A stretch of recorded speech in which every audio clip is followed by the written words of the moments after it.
right, welcome back. We are here for Apocalypse Keys, Bonds of Power, Episode 2. So, as I usually start my games, um, to try and get a little bit of a what do players remember from last time? Um, let's do like a short recap from each person to see what they remember from the last session. Elle, what does Wisp? What do you remember Wisp doing last time? Oh no, I had my fingers crossed hoping you wouldn't call me first. Well, you can pass. You can popcorn it to somebody else if you want. Give me a No, second no, to I'll give find it a my try. notes. Okay. If I even Uh, have notes. I know I do. so There it is. My notes are just the word wisp in all caps with 2 exclamation points. Oh my. amazing. Um, I think we saw a little bit of Wisp's morning routine at the behest of her handler, Agent Warren Peace. She listens to classical music and meditates every morning, or she should anyway. Um, and so we got a little bit of a glimpse into their relationship as he came to the weird little prefab house she lives in uh, in this town that is owned by Division, whose name I cannot remember. Centralia, Pennsylvania. Centralia, Pennsylvania. Um, and Agent Peace is really angling for a promotion, which Wisp does not think he is going to get. But we saw a little bit of their kind of camaraderie. And then You owe him 2 cigarettes. I remember that. oh, So he's never getting repaid for this. I know, but it's what I remember. I mean, he offered. Yeah, we had Haven't a nice eaten. snack of cigarettes. And yeah, we went the Omen class monsters were debriefed on a mission into a parasitic library, which Wisp remembers from when she was first summoned by Division into our world. A lot of her memories are kind of jumbled because of that encounter, but perhaps she will find them in the library. Matt, tell us about Vivi. So we saw Vivi's morning routine, such as it is, uh, their friendship with the commissary agent who procures weird drinks to try as an experiment for their handler. There was a very pro forma dream analysis that Vivi's very used to at this point, and then a warning that this could be the quarterly review. We all met, went to the library with a skeptically capable handler, and then went in and started rooting around in card catalogs or behind desks from the weirdly organic library. All right. Petri did some early morning gardening and aquaculture. Briefed their handler, Agent Lydia Danvers, on the emotional state and physical development of every single ant and cell of algae. A lot of drama in algae. And then after the debriefing, before entering the library itself through weird, wet, meaty revolving door, we all remember. At least my internet has comic timing. But point being, he asked Agent Danvers if they would ever see each other again. And she said, yes, of course. And then he went into the library and immediately began searching for forgotten information on Division and his master. Last but not least. Zero woke up, had a little bit of a soak and float in the pool, and got called into the meeting where he expressed a bit of discomfort with the idea of going into the library, as he doesn't feel he has many memories left to lose. And when he did get in, he decided to go see if maybe he could do something about that, and saw a vision of two ways something could have gone. He's not sure which one is real. And we left off with him meeting something very large in the stacks. Excellent. And I'm going to say, instead of going straight to that for the beginning of our session, I'm going to say everyone else probably was still kind of hanging over by the main area of this library, of the Parasitic Library. And I think what you end up seeing, well, mechanically what ends up happening is that on the mystery sheet you're going to see, I'm going to say it's going to be ticked once. I think that'll do it. Yep. So I'm ticking the doomsday clock over one. And what happens when this goes off is that the three of you that are out in the open are seeing a flurry of loose pages that are starting to swirl around you, above you, underneath you even. And it seems like a hailstorm, but of paper. And when you see the pages settle to the ground, they appear to be all from different sources, not just from the desk, not just from maybe another cart that happened to be nearby, but maybe there was like some loose pages from books or things that were torn from other places in the library. So, a couple of paint the scene questions. Who sees a terrible truth laid bare amongst these pages? Yeah, zeros in the stacks. So who of you three that are out in the open sees a terrible truth laid bare amongst these pages? I have an idea here, but feel free for someone else to veto it or say they don't like it. I think Vivi might see the books and the pages and the sort of the detritus, and as they watch, see some of the pages turn from text, doesn't even really matter what, into essentially random noise. Like they go from words to being just letters on a page, the information itself disappearing. What do you think it means, Vivi? It would make Vivi suspect that the library is not as it seems, in the sense of the information that is here is not trustworthy. It's illusory in some way. And I'm going to ask this of everyone. Zero, you can also put in like your 2 cents, even though you're not out in the open with this. What future event is written out here, framed as an inescapable tragedy? What if it's something that happens to Lydia? I was also going to go there. Why did you go there? Felt What- right. What happens? I think maybe the details are vague, or perhaps just when the write-up would divulge the details, it's the end of that page, but it is made clear that I think she suffers greatly. What other future event is written out here, framed as an inescapable tragedy? My only idea is the meeting of the last of the first and second law last, meaning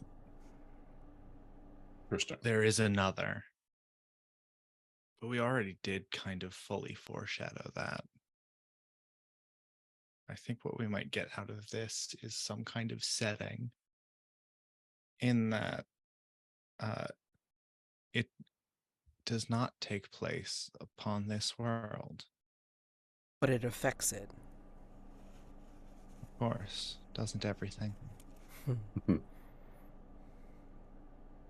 Perhaps one of the books that is scattered around is a log from the head of division, only it is titled the final log,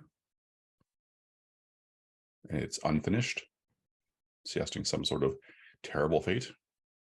Maybe tied into that, maybe a separate event, but the fires, quote unquote, under Centralia are going to spread.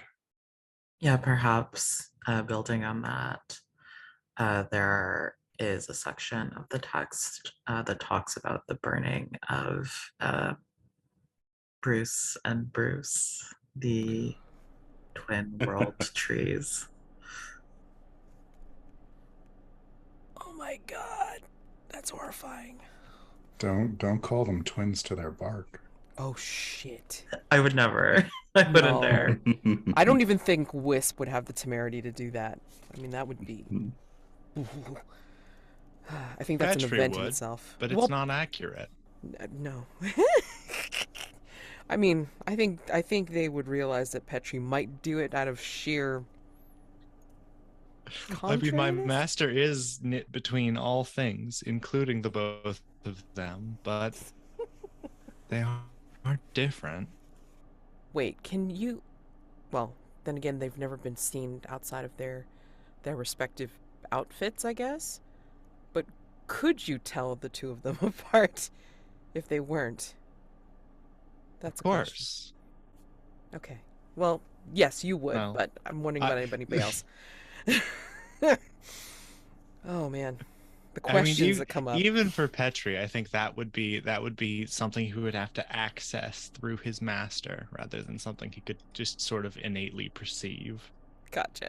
Okay. Oh my goodness. Trying not to be all-knowing. Yeah. I mean, could you depend on that information? That would be the other question. Alrighty. So, as a review, you have uncovered 4 keys so far for a complexity 4 mystery. Now, again, time does run by the ticking of the doomsday clock. Your goal, of course, is to connect the uncovered keys to a facet of either the Harbinger, the identity of who brought the library to Division, the secrets locked within the library, and the door of power. Each facet must have at least 1 key. Okay?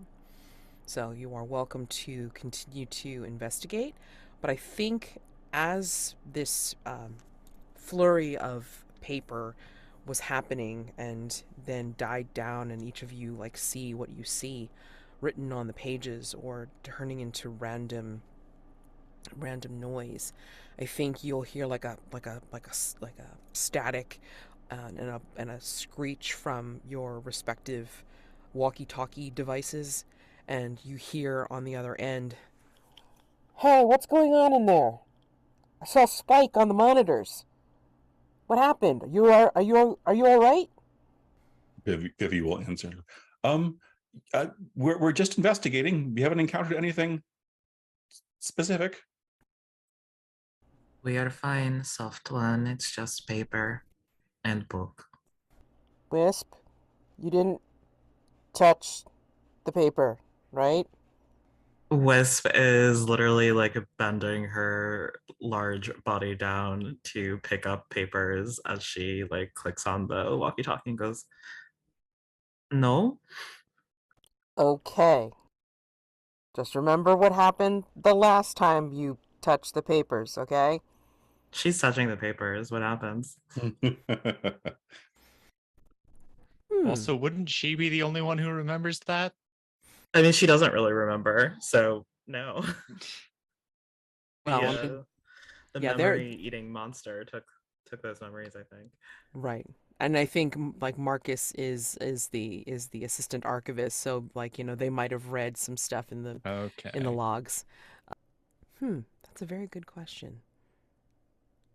What do you think happens when you start touching the papers. And I'll specifically ask you about your memory. When you touch these papers, what do you remember? Knowing that this is a parasitic library and it has been siphoning off information from anywhere and everywhere. So I think what we see when she touches the papers is that, like, very suddenly, and perhaps just for a few seconds, there's that like same effect as what's going on with the librarian, where their face and their appearance changes every once in a while, except that all of the images that Wisp sort of cycles through in these brief few seconds, they all look like Wisp at base, but like versions of her from different dimensions, different possible timelines and realities. And I think she's like seeing in a flurry the thoughts and memories of each of those different versions of her. And one of them is thinking very fondly of Vivi. She sees very clearly in her mind, like, you know, a brief split second of them, you know, in a tight embrace, right? Interesting. And what are you feeling when you think that? I think more than anything else, confusion. But there is, I think, a part of her where there was like that brief second of like a pitter patter, a fluttering of the heart. I think what she does with those two conflicting feelings is she suddenly sort of like screeches in frustration, grabs her sword, and like stabs it into the papers on the ground. Which condition do you think is appropriate in this case? Ooh, my choices are raging, lovelorn, obsessed, and despairing. I'm gonna go with lovelorn. That Okay. seems to make sense. I'm also gonna Outwardly, take 2 darkness tokens for overreacting with violence. She's just like absolutely. I was gonna say, I'm like, stab, it, stab, stab. Yeah. it doesn't. Yeah, it doesn't show. That doesn't show in the way that people would expect. So stab, stab, stab away. Yes, absolutely. Yes. I like, Vivi, Petri. If you're Yeah. seeing this, what are you thinking? I think Vivi was about to go try to convince Petri to stop messing with the card catalog because, like, we're here for a job. We're not going to be looking for things. And then Wisp starts stabbing a book, and Vivi just turns and is looking between the two of them and trying to figure out which crisis to handle first. I think Maybe we could not touch things, and there's other. We shouldn't. Look, we can find this Who's information out touching other what? ways. Who's Nobody's touching anything. Soft Twin is right. The paper is evil. Stab, stab, stab. Oh, they're almost never right. Continues riffling through the card catalog, unfazed. We need to. So, Vivi looks at Wisp and then looks at Petri and says, sort of winces and says, "We shouldn't look at things. I think this is the quarterly review." And on that, I'm going to switch over to Zero. Zero, you are lost in the stacks. And you hear that low hiss. And you see, maybe in the strange dim light of the stacks, you see this shadow kind of coiling and writhing behind you. What do you do? Remember, they ended their sentence with, "An exchange would be most delectable." Yes? Zero's going to slowly, a little hesitantly turn to face this presence. It looms over you. It looks like this figure in iridescent green, orange, blue robes with a hood deeply over its face. And it just kind of like does that bob and weave that seems very serpentine. Hello, interloper. What are you? Part of the library? Oh, Visitor? oh, I, I am Worm. I am not of the library. I am within the library. I live here.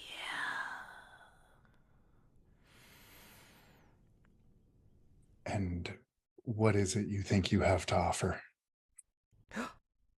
I've been feeding on the library for a very, very long time. I have to make sure that I feed when the librarian isn't around, but I see things when I digest them. I have a vast collection of secrets. Do you have a secret to trade? Maybe. Do you dream?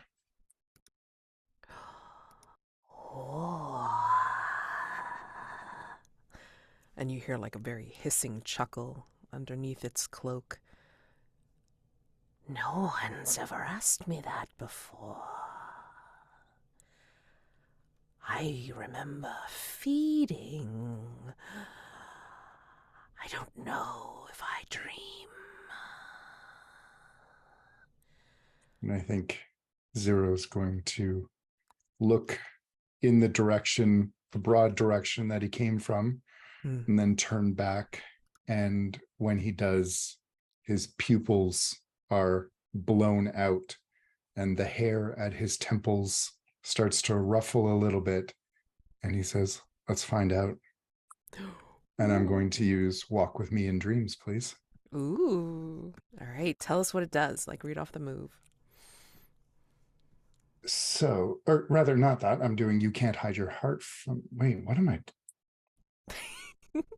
Now I'm just confused. I thought There's so many moves. There's so many moves. God, let me. You're the Yes, found? Yes, Walk you With are. Me in Dreams. That's it. Okay. So I have learned how to travel through the portals that connect all dreamers, even locations, objects, and harbingers dream. When I seek out insight or wisdom in dreams, I spend darkness tokens and roll. Okay, great. I'm going to spend 1 token. Okay. An 8. Okay. Sweet spot. All right. On an 8 to 10, you find exactly what you are looking for. You can choose 2 of those choices. What would you like?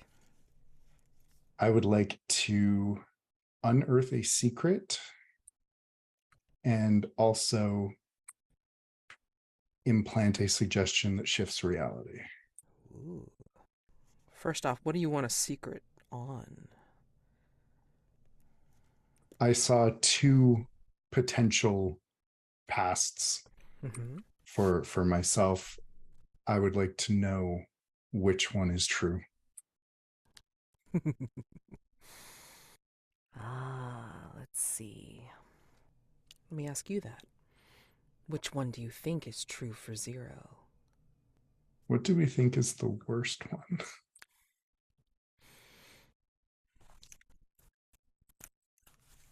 The experiment where they are concerned more about the result rather than if it was actually working, or the data, or you being found exactly as you think you know. Interesting.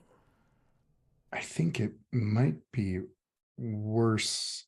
The latter might be worse because that would imply that even Division doesn't know what he is really.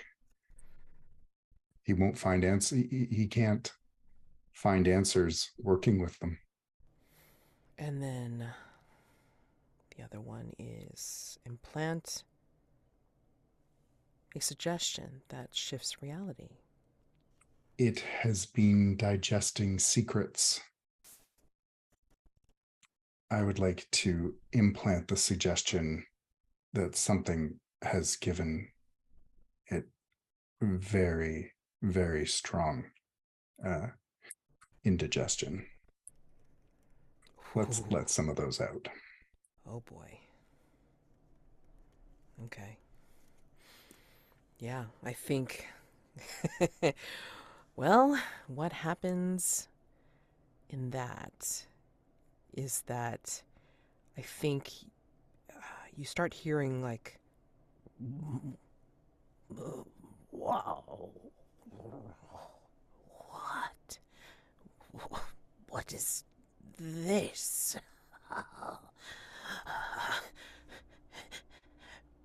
Pain. Pain. And it starts to sound like as if it's like coughing up a hairball, if anything else. And like it looks like Worm's shadow or shape is starting to bloat, and it's starting to bloat in a very like like sudden and shuddering way. You may want to get out of there or do something. Yeah, I think he'll start. And I think you're hearing that. that, like I think you're hearing like you're starting to hear the stab sounds of Wisp going after the books. I think he'll start walking toward that very swiftly and look over his shoulder and just try and make sure he's out of the blast radius. Right. And I think, yeah, I think as you head very quickly towards your companions, I think you hear like this belch that the only way to explain it is to use the phrase, it's like you better check yourself before you wreck yourself. And that is what happens behind you as you make it back to your friends. But I think also too what I think everybody else ends up seeing as Wisp is stabbing the books and Vivi's confused about what to do, I think behind you, Zero, as you're coming out of the stacks, I think you will all see like what looks like some kind of obscuring cloud, and it looks like it's moving in very quickly behind Zero and changing the landscape of the stacks as it's moving towards you. What do you want to do? I found something. He's just going to try and keep walking past everybody. That's fine. Absolutely. Go ahead and mark off darkness tokens if you enact like anything that's on your list. And then just remember that you do not want more than 5 tokens after you do a move, because then you'll have to do some torn between and stuff. Okay. As Zero walks back, I think, and says that he found something, people go, look, excellent, there's ways to do things that are not rifling through the things that we're not supposed to touch. Exactly, just like Zero, who I'm sure did everything by the book. Right? Does anyone else smell burning meat? Yes. I thought that was just the library.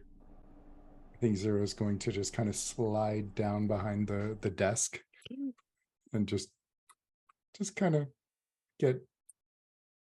break line of sight with anything. There's nothing under there. I checked. Did you Good. check? You were at the card. Oh no. Okay, so what if we Vivi wants to grasp the keys. They want to try to rewind or at least look back in time far enough to see the library as it attached to Division.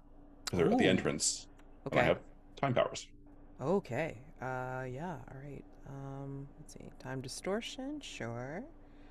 Is that a specific move, or you're just going to activate your powers of darkness?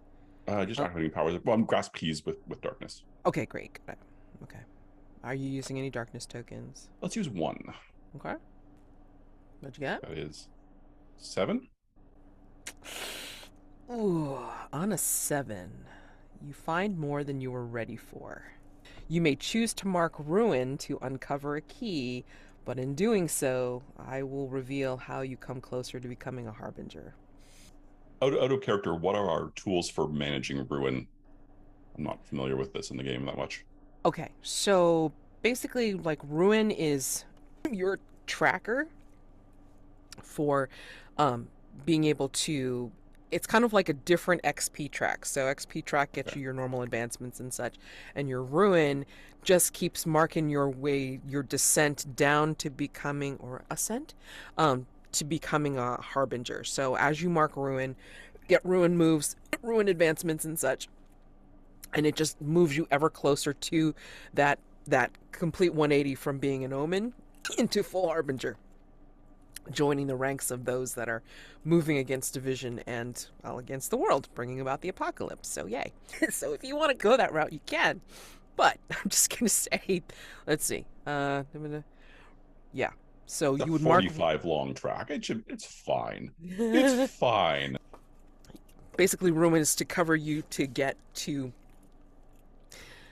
key to do what you intended on doing in the first place. To make, I guess, to bump it up to like 8 to 10, but because you're using like a Ruin point, then you're going to, like, I'm gonna just tell you how a little closer you get to becoming the Harbinger, or a Let's do it. Harbinger. Okay, so go ahead and mark a Ruin. Excuse me. And then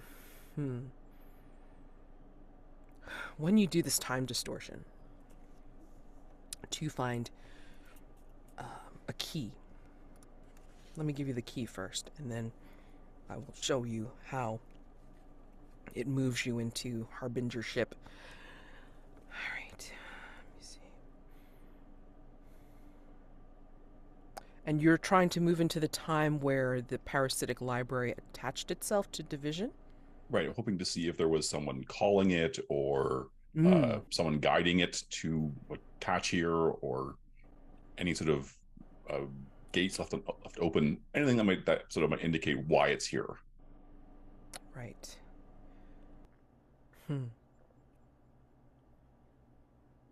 Yeah, I think as you're doing, like, tell me what it looks like when you shift time. So I think because Vivi's body is not just a projection, they don't make any sort of motions or they don't point at anything. They just sort of stand there. But there's a ripple, and then perhaps a kind of almost a double exposure overlays over the entrance to the library, and slowly begins moving backwards, and you see everyone walking back out through the library, and the door spinning, and it sort of speeds up and keeps going faster and faster as we accelerate into the past. That must have looked incredibly weird and juicy, in the wrong way. I think as you're shifting back into the past, I think you will see what looks like, and backwards, you see sigils written on the ground before they start to be unwritten. Like you're seeing like a gloved, and cloaked hand, like writing these symbols, but of course, backwards, as if they're taking them away. And that is your key. Signs of an occult ritual, sigils written on the ground, are familiar and fresh. I'm not going to put that much detail just because it's like you contextualize this stuff just like you would carve from Brindlewood clues. Okay. So yeah, that's what you see. And as you're moving into the past, for some reason, as you're seeing this vision of this cloaked figure, like taking these symbols away because it's backwards, I think you're able to pan further into the scene with your sight, and I think you're able to see your friend who said, "Watch the humans. Learn from the humans. They have the best of all of us."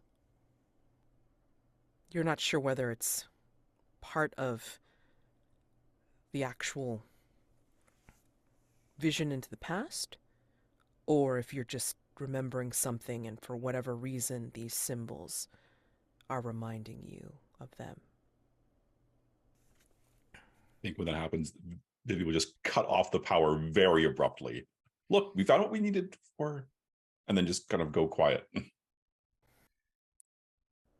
Wisp, Zero, Petri, what are you doing as Vivi's doing this, like, kind of like standing still?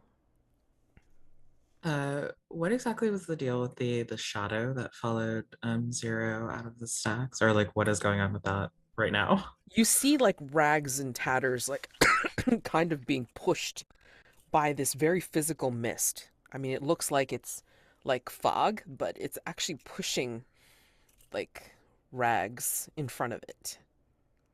Almost like water, but looks like smoke. Looks like a thick mist. Zero, what is that? I found something. I'll kind of look up from behind the desk and say, and it's not feeling well. It's having a hard time keeping down all that it's eaten. I think as this mist and fog is roiling in, each of you will see something, possibly a person or a scene. You'll see scenes in the mist, and each of you will see something different. Whose is the face that you see when you are watching this mist roil out into the open? And this is for each of you. Whose face do you see? Is it somebody new? Is it somebody that you knew? Or is it someone from Division? I think Vivi sees a face, and it is not one they can place. It is the worst kind of deja vu. They know they should know this face, and they don't. I think Zero sees a face that looks like their own, but it's all wrong. The expression is wrong. It might be part of a past that he has no memory of. Maybe this was him, but it's not them now. I think Petri sees a face like you sometimes see people in dreams, where there is it's definitely one person's face, and it has all of the like markers of recognition. It like Petri sees them and thinks, "Oh, that's my cousin or my best friend or my wife." But there's no memory of this person, as if they don't exist yet or never existed at all. And I think Wisp sees an older fae, sort of gray skinned and golden eyed, like Wisp. And actually, I think has a kind of resemblance to Wisp in like a familial sense. Um, Anyone looking at this face would be like, that person is related to Wisp. Wisp would deny the resemblance because we can see like the little kind of crown, tiara, diadem. There we go, diadem. That's the word I'm looking for on this person's forehead. Clearly a mark of royalty of some kind. As you're all seeing these faces and the mist billows in further in, like you hear a burble and another like wet belch coming from back in those stacks, and you hear the hissing of secrets. Oh, hungry again. Oh, gone. And then you hear from the other side somewhere, you hear the librarian go, "Who is that? Some, is someone, is someone taking out some of the books without using their card?" Ugh. And then like you hear like the stomps of like heels coming back towards you, but like everything's starting to become obscured by the mist. So like the sounds start getting lost in the distance. Again, as you're seeing the mist billow in, and you see the faces that you recognize or may not even remember, and you hear the burbling from the back of the stacks and the librarian seeming like they're coming back, but you can't tell because, again, now all the sound is obscured. It is where you start to feel, and Wisp, you might remember this very dimly from the last time you were here in the Parasitic Library. It's almost like some kind of thrumming in your head of things feeling like they're being gentle fingers inside your head, feeling like they're seeking and taking things, or making as if they're going to grab something from your head. And this is when Marcus will go over the walkie-talkie bit again and go, "I think it's time. I'm like, the monitor readings are just doing something crazy over here on the lateral end. You guys need to come back, all right? Just come through. Just come back through the door, like, before like anything else happens. I mean, like, we'll discuss, debrief, and then we'll you know see what you found out. Come on back through the door, please." How long have we been out? How long have we been deployed in here? "Several hours. You need to come back."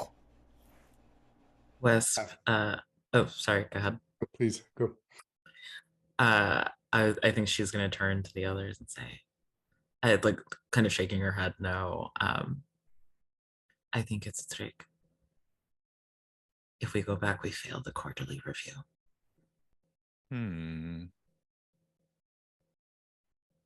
Zero's going to lift his receiver and, "Sorry, can't you cutting?" I think as this is happening, the doomsday clock ticks yet again. And what happens is you will feel a shifting, this time outside of your heads, where above the obscuring mist, you will see sections of the shelves dragging themselves into new positions, like turning themselves like into the I don't know, staircase, or an Escher painting. But yeah, they are literally taking sections of shelves and moving themselves into new positions. And I think you will find yourselves seeing a passageway lead off to new directions, and then maybe a stack will start to slide in between you. Between all of us or between Mhm. us and the exit? Okay. Well, that and the exit, but I mean, definitely between you all. So it's like we're getting separated such that each of us will be alone, or we're like paired off, or what's the division? Pun not intended. Yeah, well, definitely like there's a stack that slides like between you and the door.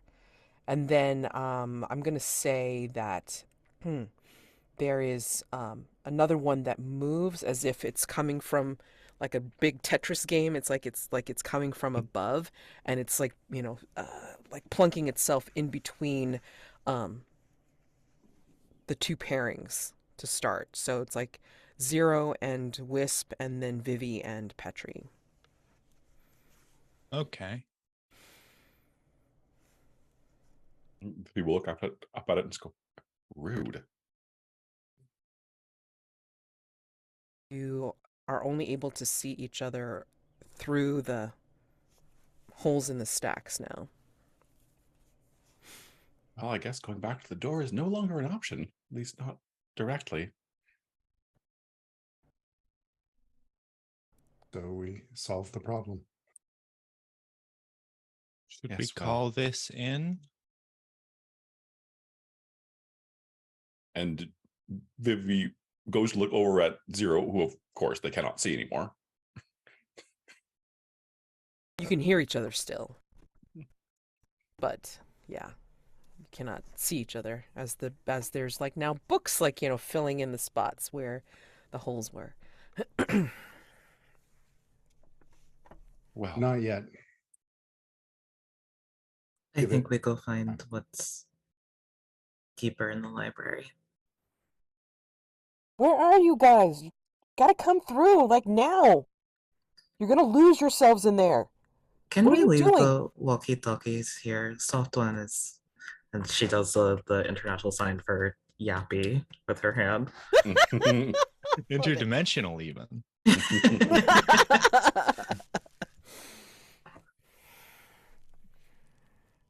Do you? I mean, like, do you take the walkie-talkies off? I mean, Yeah, Wisp leaves hers on one of the shelves. okay. Zero will take the cue from Wisp. Petri, Vivi, do you Petri take... will go back for it. You mean like He will taking... try to keep both. Oh, okay. Okay.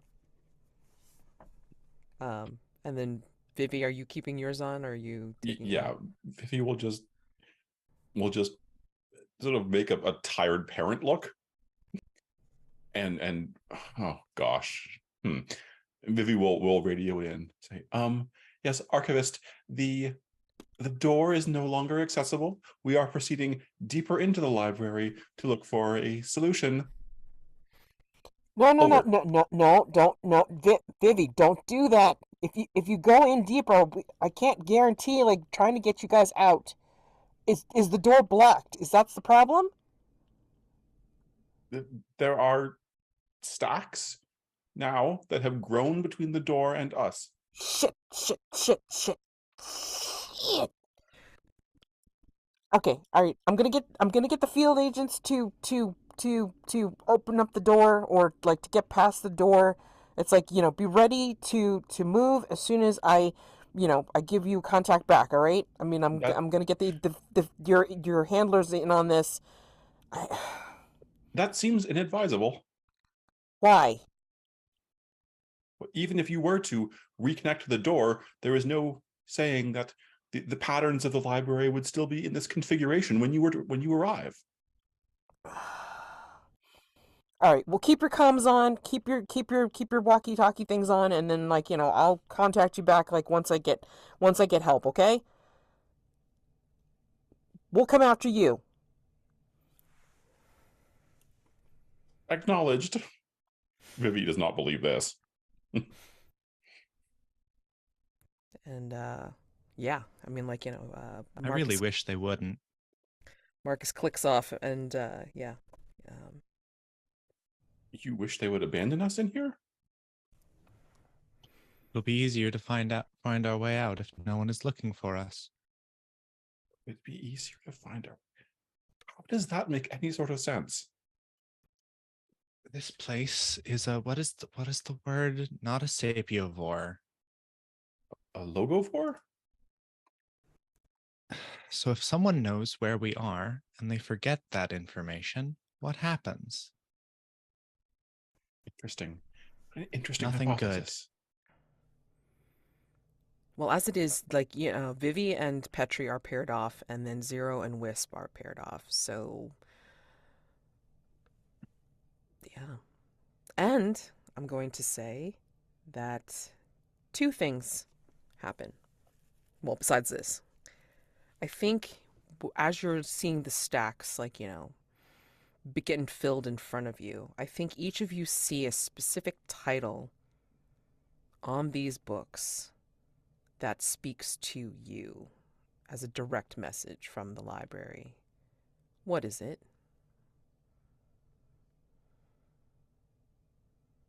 What's the title that you see on the stacks? It's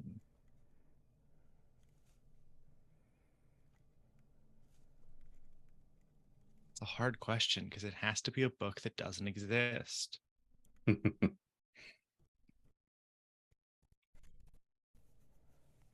Or a memory of a book. And people misremember things all the time. I think there's a self-help book. The cover shows a person standing with their face away from the camera. You can't make out who it is, but the title is Own Your Past, Change Your Future. I think the book that Wisp sees is this very serious looking leather-bound tome with the title like embossed in the spine. And it's like thick. It's like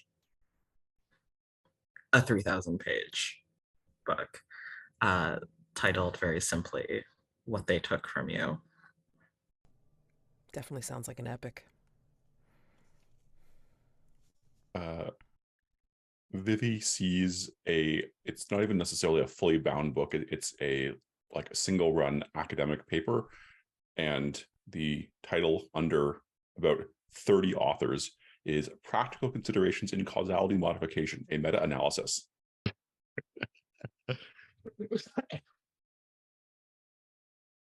Petri, what do you see? Petri will see a sort of slim. It looks like a small press book, like it's a soft cover, but it's got a cloth spine, and it's all just a couple steps below what you would expect when you were holding a book, and it's titled the Semiotics of the Spiral and the Labyrinth. I think when you see that, you all hear what sounds like a distant bellow and a roar, as something sounds like it's now loose because of the shifting shelves. What do you do? Now, I'm just going to remind people, because this parasitic library is organic, but also spatially flexible, I don't know how else to put it, you can think in other dimensions. You do not necessarily have to think in 3 dimensions. All Because right, you've let me not get only on my got lateral, but D8. you've also got vertical. So, just a thought. The books that were created, are they still near us, or did they just sort of fling themselves past? No, they were like in front of you. Because, like, the shelving, the shelves that were separating you, like, were starting to fill in the cracks where you were initially being able to see each other. But, like, now these books are in your way. But they look like the library is like directing them at you because they stick out a little bit more than the other books that were already there. They exist. Okay. I might suggest that Vivi is torn between based on that book. Because Vivi has up until this point believed they should not be looking at things in this library. Mm. And would very much want to read that. Gotcha. Okay, so hold on. Let's see. I can, with your permission, I'd very much like to tempt you to take it. I'm not quite sure how I would do that. I need darkness tokens, and this is one way to get it. Okay. Yeah, so if you are torn between your monstrous nature and your human heart, or when you are tempted by what the darkness demands of you, make a choice. You have 3 choices. Let your monstrous nature show and describe the damage your outburst causes, mark 1 ruin. Describe how you diminish your power and conform to the pressures of humanity and lose all darkness tokens. Spend a bond with someone. Describe how they, directly or inadvertently, help you regain control. It doesn't sound like Petri's doing that part, but I mean, you know. But you know, it actually could work, I think. Oh, okay. Listen. Okay. Making a decision is a form of control. Even if it's the wrong decision. Gotta hear this. I love this. Go for it. I mean, is that the choice you want to make? I think when we did our character setup, we established that Petri and Vivi's bond, Vivi does not trust Petri. So if Vivi goes to reach for the book and Petri says, yes, you should do that, the reaction will be to not take it.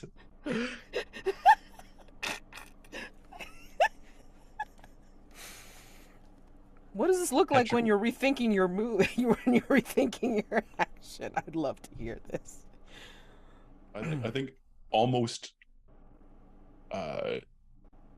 inadvertently, Vivi will start to reach for the book and to pluck it off the shelf, and will sort of at the last moment remember that Petri is there, and they have literally just told Petri to stop messing around with the books and the card catalog, and will freeze for a second and look over, having been caught in the temptation.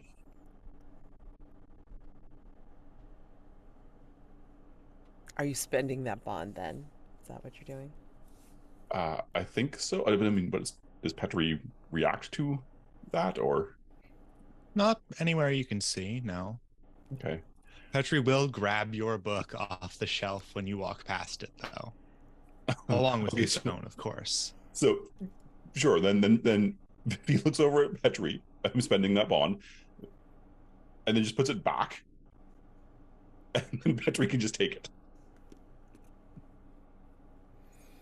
Nice. We have a job to do. Of course, he says, flipping it open, starting at the first page. Petri, or sorry, not Petri, Vivi, seeing that, is just going to walk away. Vivi can't be near this.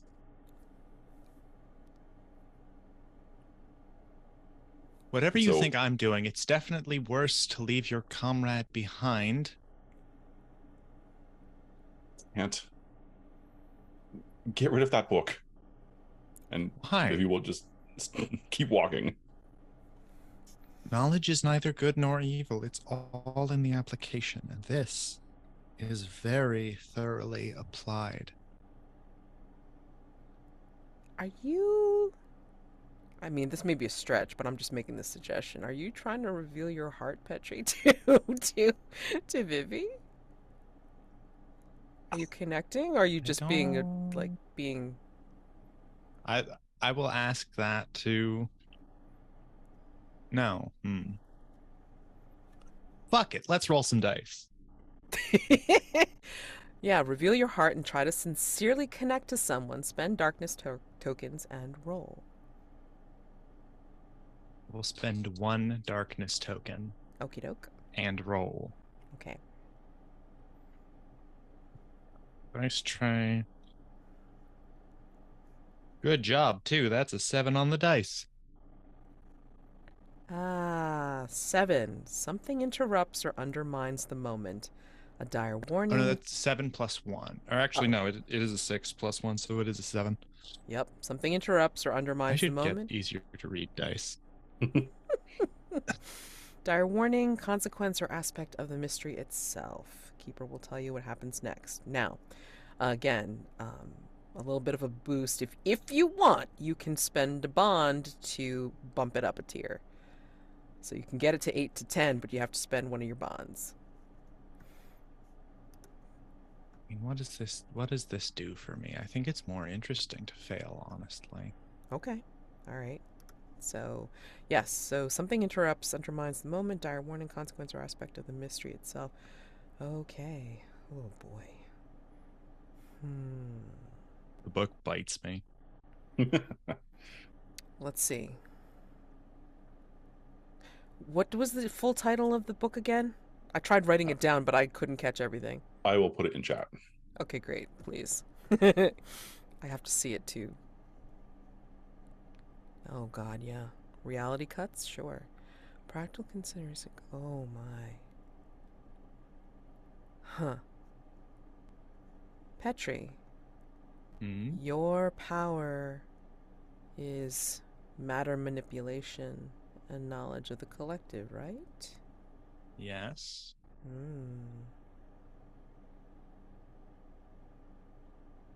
And to learn the secrets of other monsters. I think starting to read this book is interrupting your train of thought to well, connect with Vivi, because you are starting to get drawn into this causality modification. I think you are getting so drawn into the book you are starting to manipulate matter near you. Oh. What are you doing? Lovely. Well, as with everything Petri does, it begins within. So the suit sort of goes from a solid, like faded pastel yellow, purple blooms, sort of pattern like a microscope slide, that then begins to kaleidoscope outwards and spread along the floor, shifting the I assume like large stone tiles into a much more like organic cave floor situation. It's whatever you see. You tell me. And growing some mold on it. Why not? And I think the mist starts to obscure where you were stepping, and like, takes the sight of the mold from you as it starts to billow out around you all. Vivi, how are you feeling seeing this change and seeing, well, Petri start to read what's essentially your book?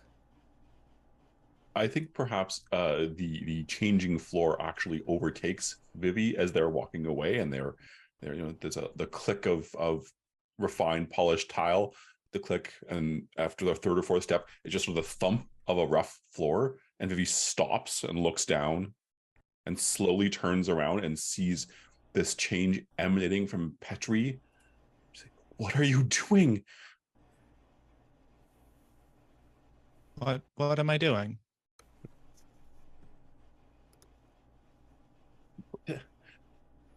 No, stop. It's I never thought of it like that.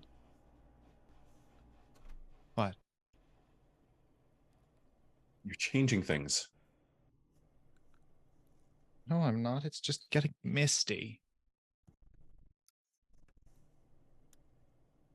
And I think, filled with anger, Vivi will stalk back towards Petri and snatch the book. Does anything happen when Vivi touches the book? Let's see. I think, well, first off, I mean, like, I'm gonna give you a condition for sure. Of course. Let me just.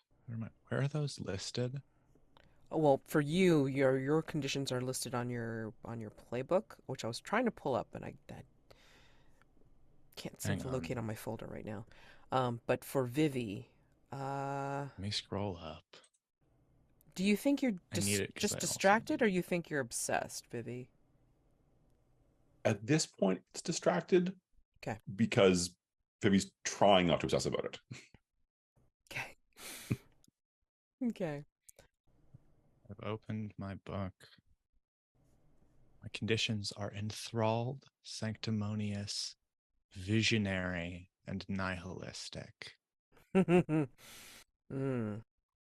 I think Petri is, despite all appearances to the contrary, becoming quite visionary.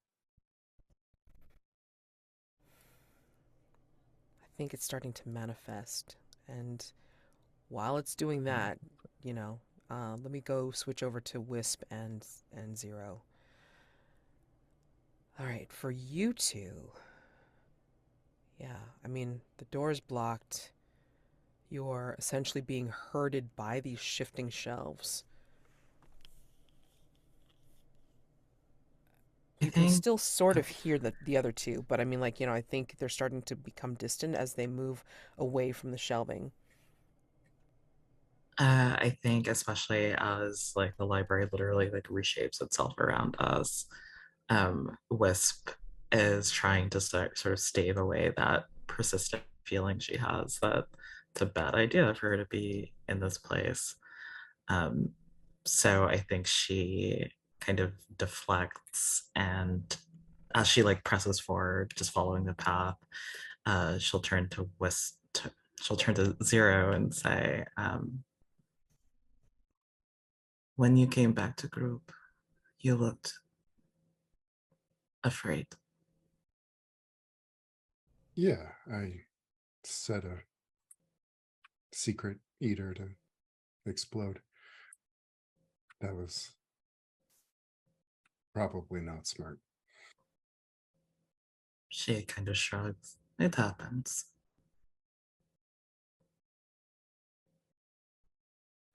If you say so. And I think he'll be hurrying up to keep up with Wisp because I don't think he's very long-legged. He's not 8 feet tall.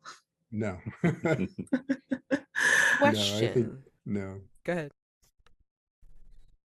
I think he's maybe 5'6". You always seem scared. Why? I don't. Everything's kind of scary. I mean, I get pulled out of this tank. There's a giant with a sword, and then I get told I'm to do my duty and go on missions and save the world, and but not too hard because I might end the world. And I don't know why. They're not telling me anything, and they don't know. They don't know. So they just have me, and they send me in all these fucked up places like this library with people that are a little scary. And then I go home and no one tells me why. And that's that. So a little bit scared all the time. Yeah. Because why not? Seems appropriate. I think Wisp sort of stops short and turns and like places both of her hands on Zero's shoulder, looks down at him very seriously. You're looking at it the wrong way. They went through much trouble to find you because you have lots of power. They try so hard to control you because you have lots of power. You You are thinking from position of weakness. But you have it all. You have it all in your hand. Understand? I think so. There's a lot of reveal your heart going on. Who wants to roll?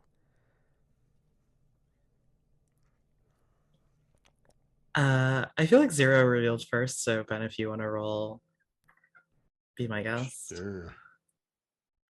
I don't have any tokens, so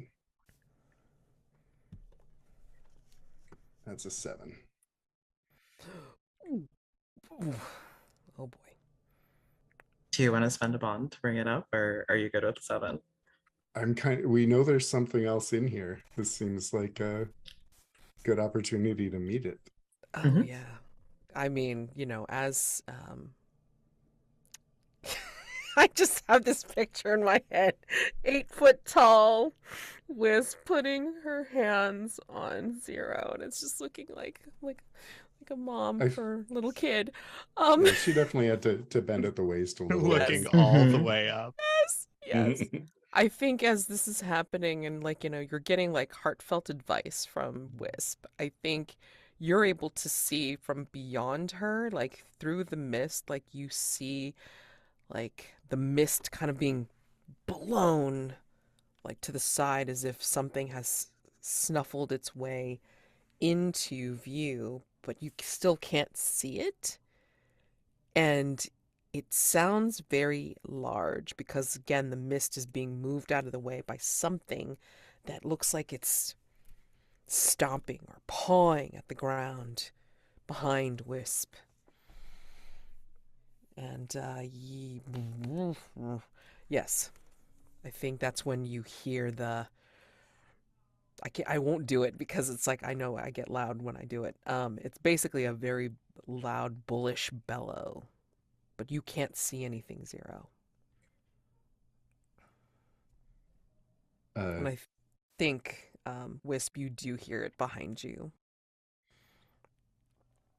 Zero will be very much looking in that direction and just say, problem. Wisp turns looking more exasperated than scared, I think. Oh, come on, we are trying to talk.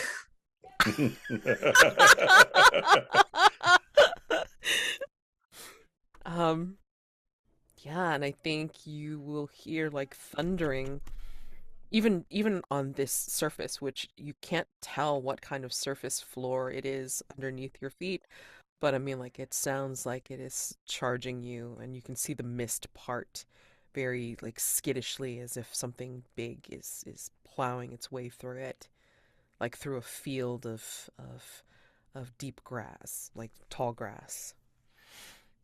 I think that despite all of Wisp's talk about Zero being very powerful and able to handle anything, she immediately like shoots out an arm the way a mom does, like when she's, stopping short in a car to like keep you secure. Do it all the time.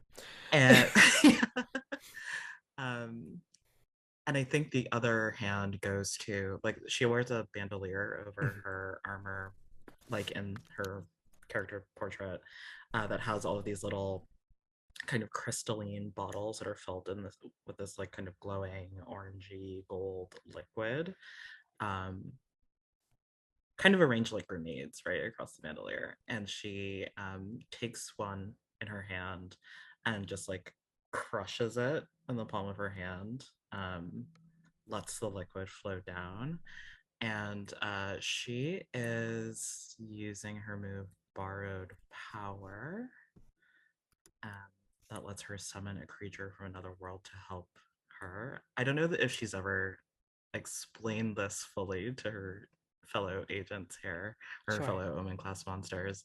Okay. But what is in these little bottles are essentially spirits of some of the giant monsters from her world that she slayed. These are like kind of the trophies she took from them that still have like the essence of those monsters kind of liquefied inside them. So she's summoning one of those.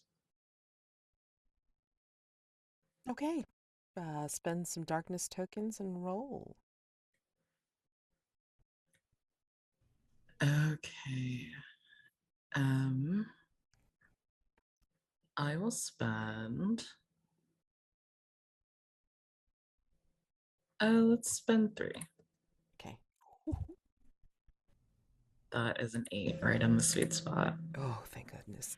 Sorry. I was A kind lot of misses. hoping for a monstrous success. I know. That would be wonderful. Okay, sorry. 8 to 10. The summoning wards hold, and you have the upper hand for now. Choose one. So go ahead and pick which one you want. I guess she's summoning this creature to fight for her. So the first one, although I don't know that the creature, whatever is coming for us, is vulnerable quite yet. Okay. So I'm assuming the first one then. Summon creatures, fire and rage. Yeah, sorry. Violence and storm. Okay. They will destroy a vulnerable target before the summoning unravels. Now, mind you, you can't see it, so you're not even sure, like, what's going on. However, tell me what this creature looks like, and then I will let you know what it encounters. I think it looks something like a chimera. It's not quite a mixture of a lion, a snake, and what's the other one? Chimera goat? Yes. Because those creatures do not exist in her world, but something quite similar does. So we see like this kind of serpentine creature on the back with like gnashing teeth.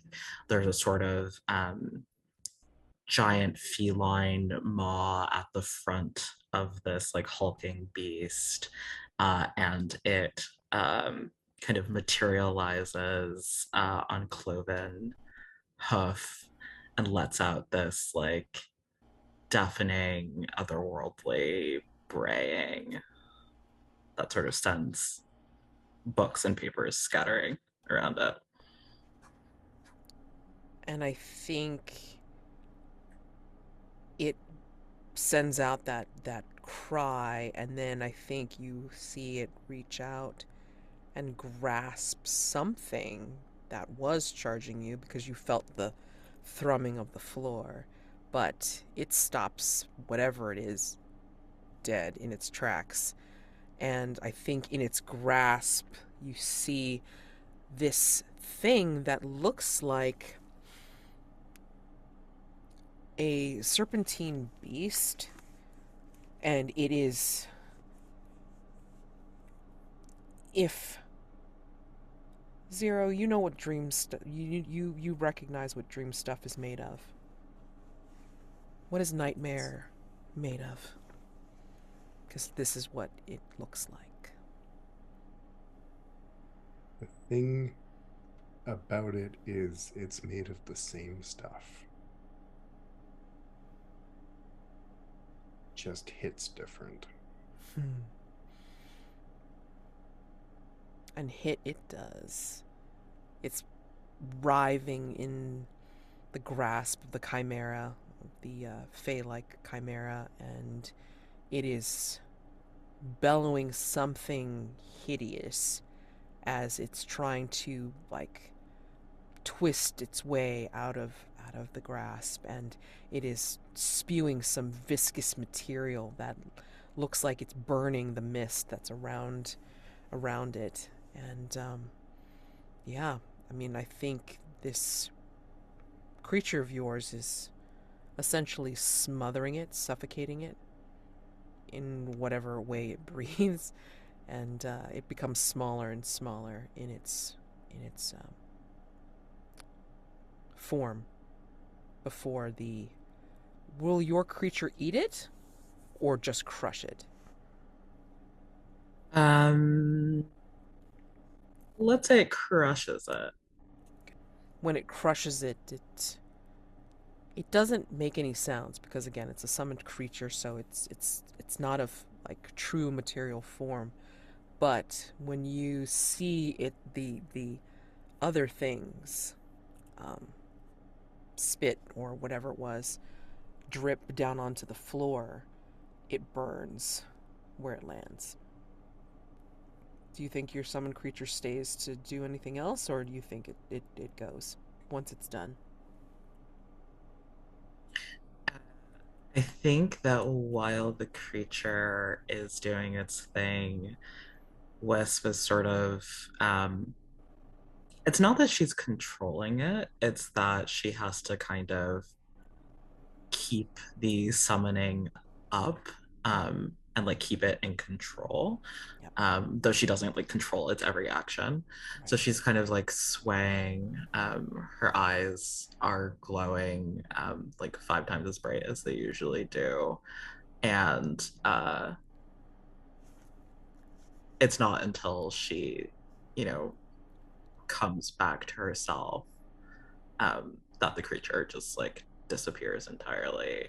Just like almost like it explodes from the inside, except the explosion doesn't have any energy to it, if that makes sense. Yeah. Instead of a big thing, it like probably like does a little pop or something like that, like it winks itself out. Um, Zero, what do you think seeing all this? I think he'll be watching this with wide eyes, and then when the creature disappears, they'll turn back to Wisp and just say, "You just carry those on you all the time? As opposed to What if you tripped?"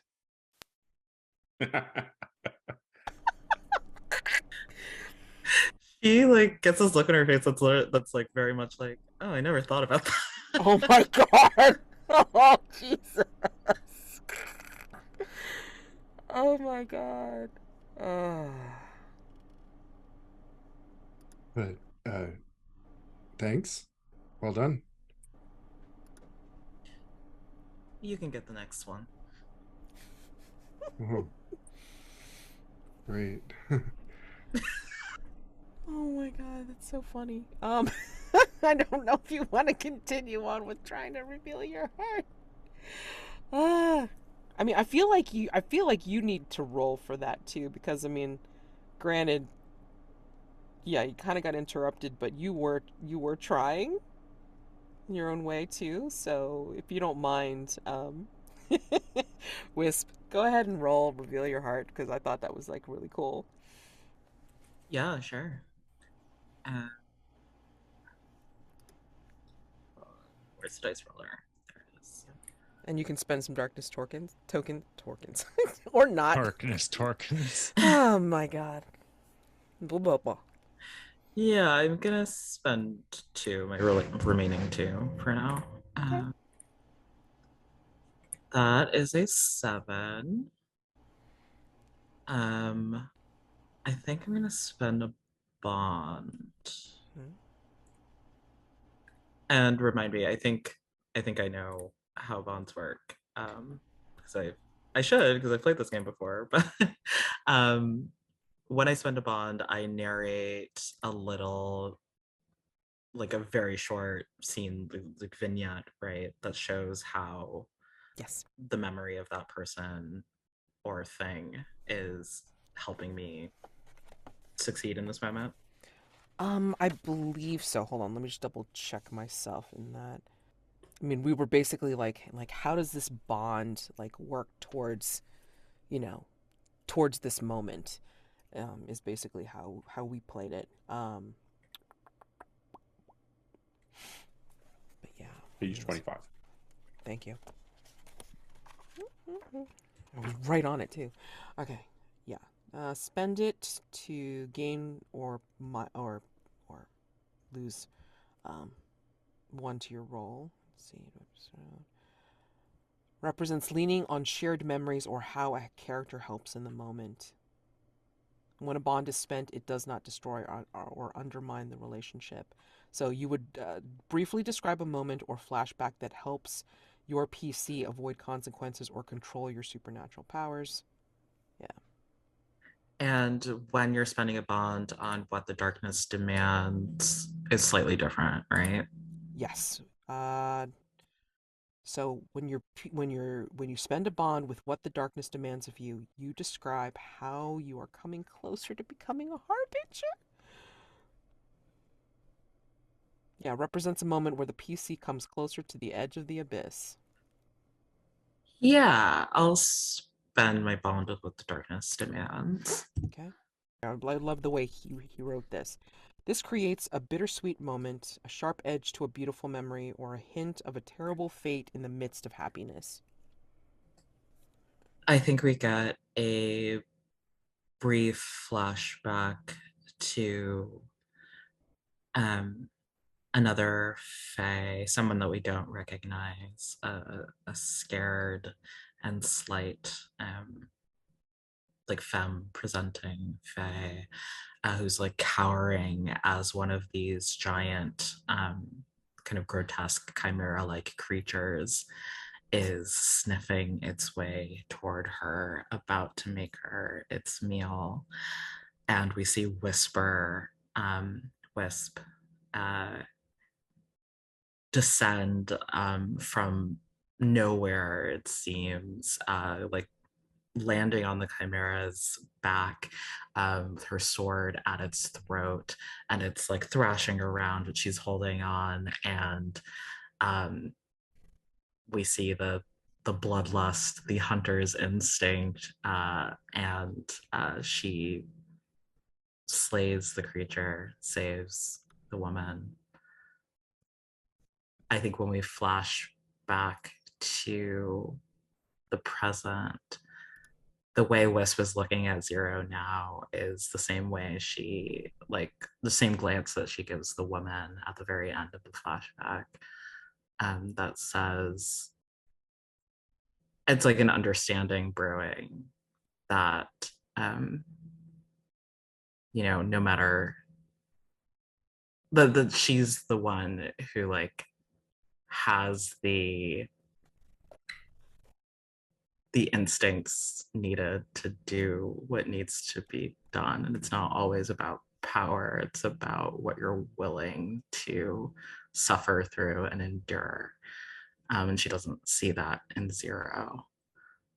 Um, yeah. So this is on a reveal your heart. You bumped it up to 8 to 10. Your heart reaches theirs. Choose one. If they are a PC and they choose to deepen the connection further, they choose 1 too. So, Zero, how do you first off, like, are you giving further from this memory? Are you giving further advice to Zero? No, but I think they would see that little pang of worry that's like, no matter how powerful you are, maybe you don't have what it takes. Zero, do you choose to respond to that? To to give a little bit more insight, deepen the connection? I think that seeing that worry, even if it's from a place of doubt or uncertainty in his capabilities, Division treats him like an asset, and he's always assumed that Wisp thought of him that way too. And the fact that Wisp is showing that concern is starting to crack the resentment he's been holding since he woke up. So you would each choose one of those things. You grow closer, gain 1 bond on them. They soothe your heart, clear 1 condition. They taught you something important, mark XP. Or they gave you hope, clear 1 mark of ruin. I'm really torn between the connection or learning something. I think I'll go with an additional bond with Wisp. Okay. And Wisp? Yeah, I think I've learned something important. Yuck. Well, we're returning over to Petri and Vivi. I think at this point, like as you're like reading books and then manipulating matter and all this kind of fun stuff, Oh, and time distortion. we can have a heart to heart. Like, can't wait to see this. But I think you like, like as you're getting ready to do what you're going to do, I think you hear the bellowing coming from someplace distant where you thought like maybe Zero and Wisp had gone, but like you're not sure because again the between the mist and the moving shelves, it's kind of like it's kind of hard to get some kind of sense of distance in this place. But yeah, I mean, like, what are you two doing? I think Vivi is like dressing down Petri a little bit about like changing things and reading the books, looking at the card catalog, and just getting sort of working themselves up. And there's maybe a bit more noise than there should be before Vivi sort of looks over and goes, "Are they fighting? Almost certainly. Why didn't you say anything?" Well, it's not like we can reach them. And Yes, it besides, is. Of course we can reach them. And Vivi will it's been grab. handled. Wow. So, Vivi could grab Petri and try to phase through the bookshelves towards them. Oh, please do. Oh, Wait, I can't believe. Sorry. are you unleashing the dark or I think it would be power through, perhaps, because I don't think Vivi would normally be taking someone else with them. okay. So, this is When you push the limits of your supernatural powers, straining to do the extraordinary or avert imminent dangers, spend darkness tokens and roll. we are going to spend 2, 3, 2, 2, 2. 10. Okay, sweet spot. On an 8 to 10, you use your powers with great precision and effect, changing the situation before you. Additionally, I can offer out an reprieve, a golden opportunity, or a bond with someone. Tell me what it looks like when you grasp I Petri think and phase. Excuse me. so. I think Vivi just takes the reaches down and grabs Petri's hand, and there's a sensation of pulling, as if Vivi had sort of yanked Petri off of his feet, but they don't move. They're moving sideways to reality, if you will, and everything becomes sort of insubstantial in the library, and the bookshelves are of no impediment to us, and we'll just start like walking towards the sound, like almost pulling Petri along behind.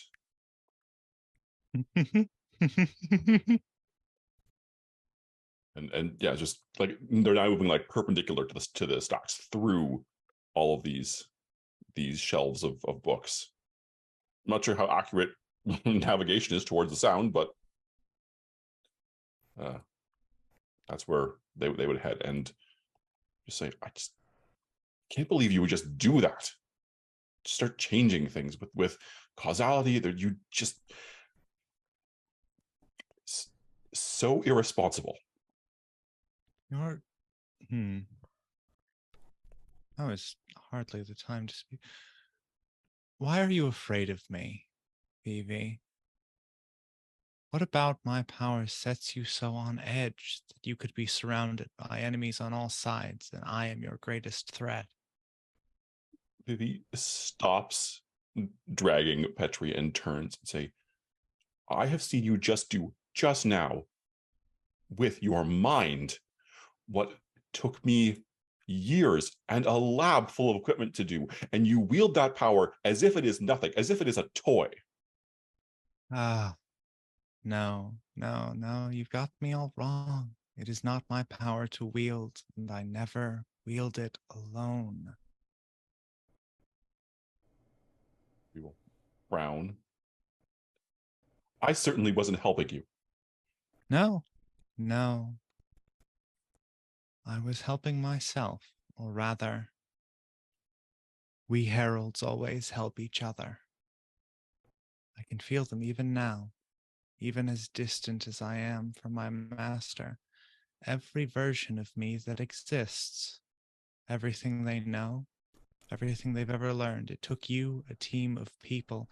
It takes me, an army, a civilization, to do what I do. Vivi nods slowly. And you think you can wield that power without consequence? I've done it already. I know it for a fact.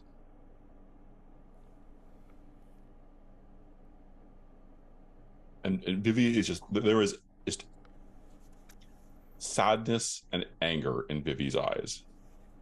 You never know. You never know the future. You never know what your actions will take. Like, ripples through the very fabric of reality.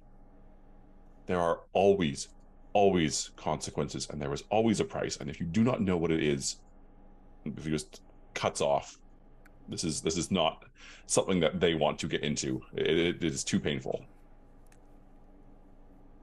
Perhaps if you imagine one single cause and one single effect, this is true, but I have been shown the light at the end of every tunnel. Each mistake that I have made blooms a dozen possible worlds, and in each of them, another one of me steps forward and learns of the beautiful cosmic tapestry set forth by my master. I can show you, if you're willing. No. Do not. Very well. And Vivi just turns and, not dragging anymore, keeps moving towards Wisp and Zero. This is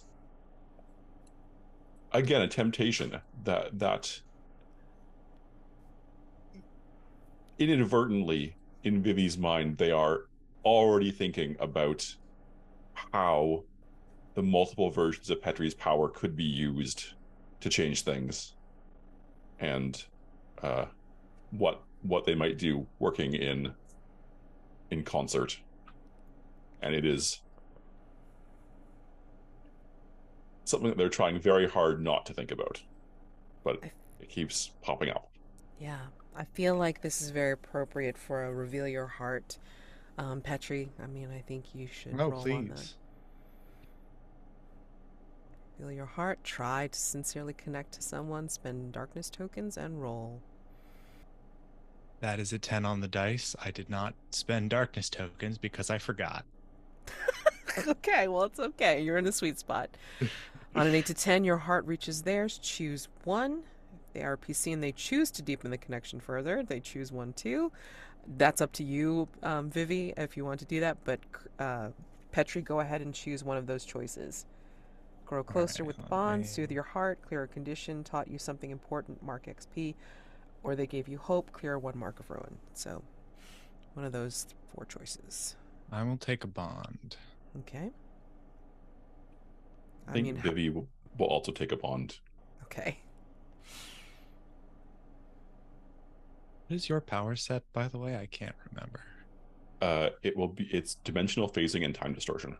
Oh yeah, no, we could fuck some shit up together. Moth to a flame temptation here. Oh boy. Love it. Love it. Oh my gosh.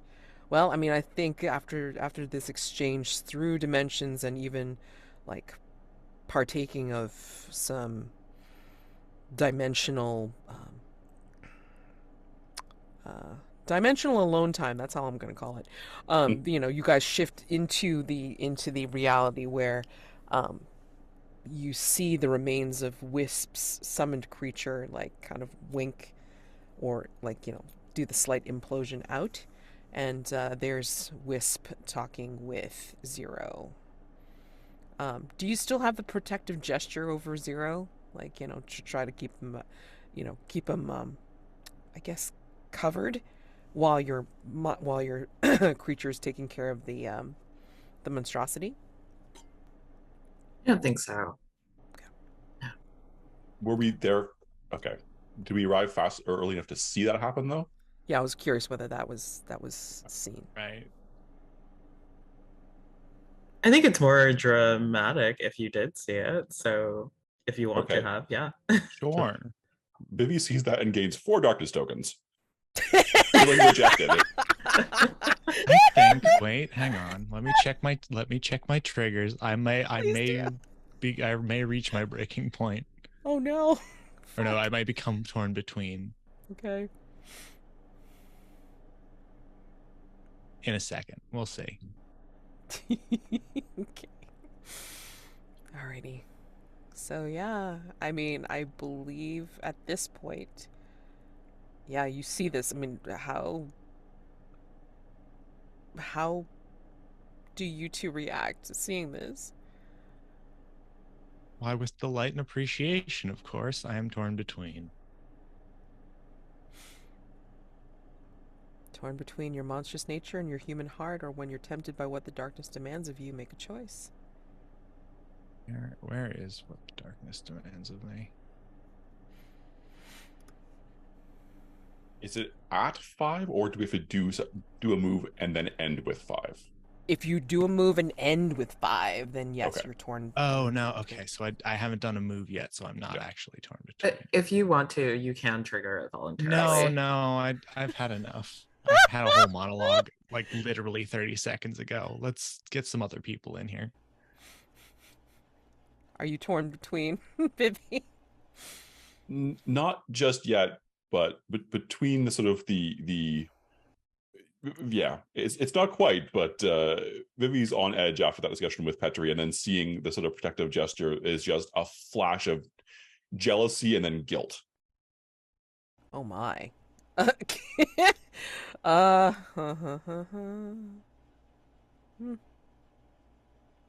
you think Would that that changes be- your condition, or?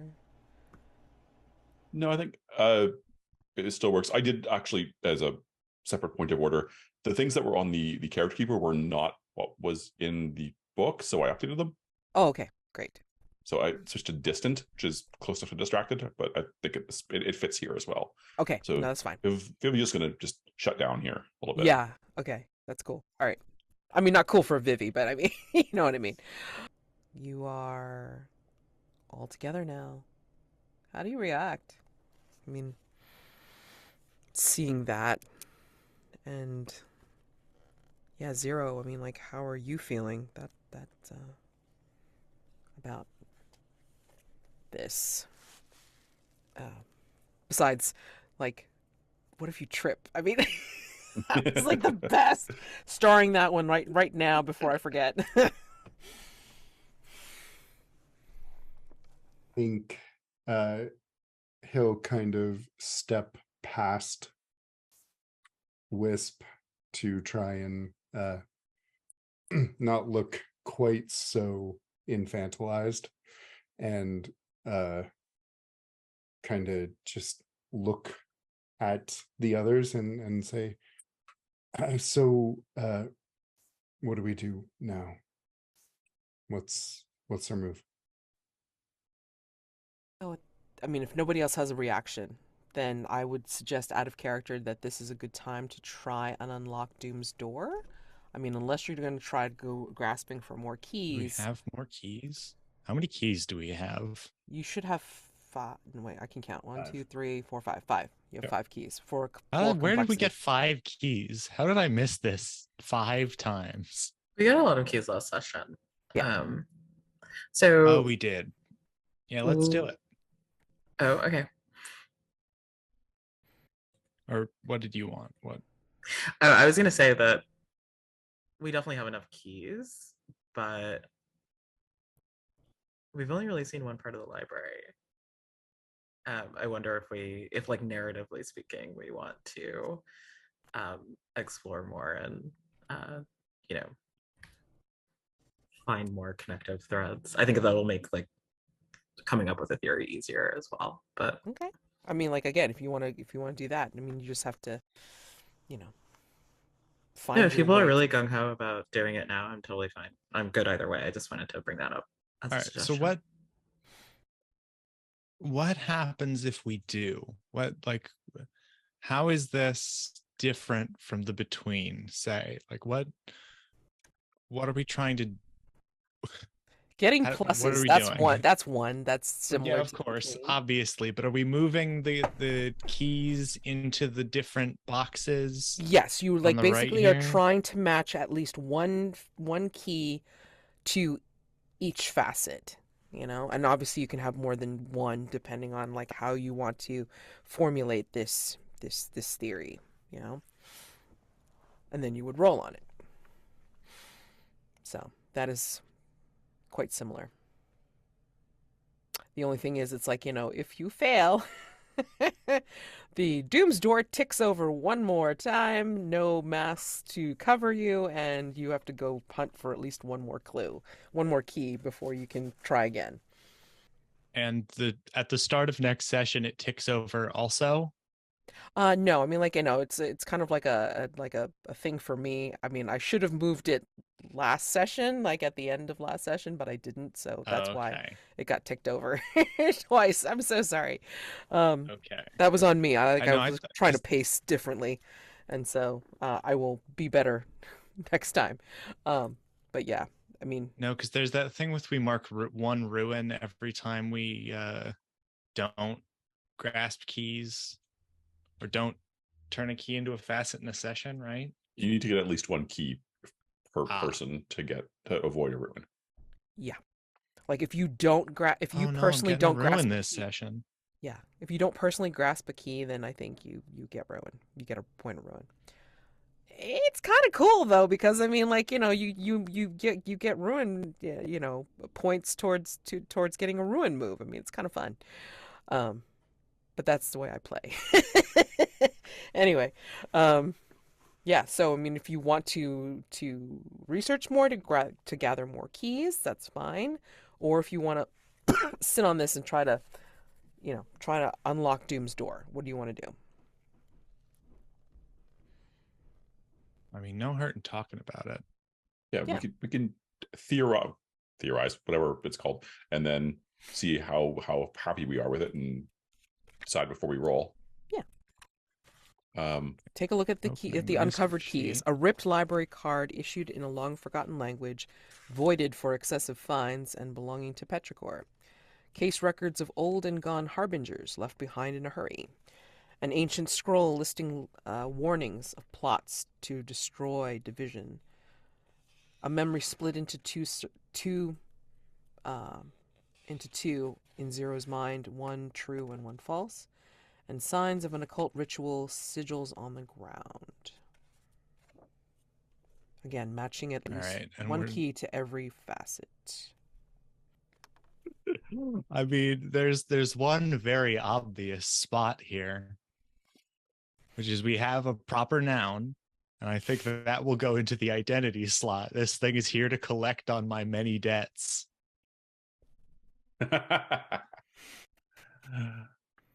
That's interesting. Or possibly we could move the the old and gone harbingers into the who brought the library to division column. You could also put 0 into the who brought the library to division column. Oh yes. And Where the reasoning could be the scroll listing warnings of plots to destroy division.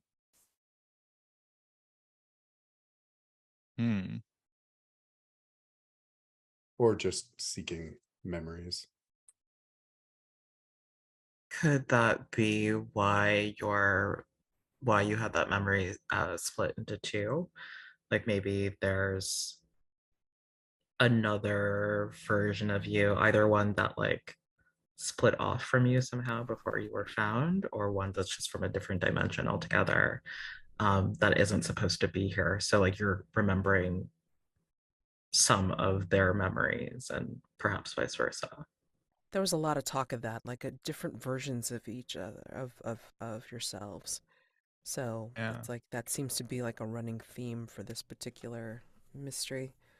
Like whether it's in this enlisted in the keys or not. I mean, it's just, again, inferred from like almost every character, I think. You also I could say know, that. I know suppose, sorry, writers go who ahead. use subtext, etc. Sorry, I was doing a joke. I mean, Ben, are you interested in that? Because obviously that would affect your character most of all.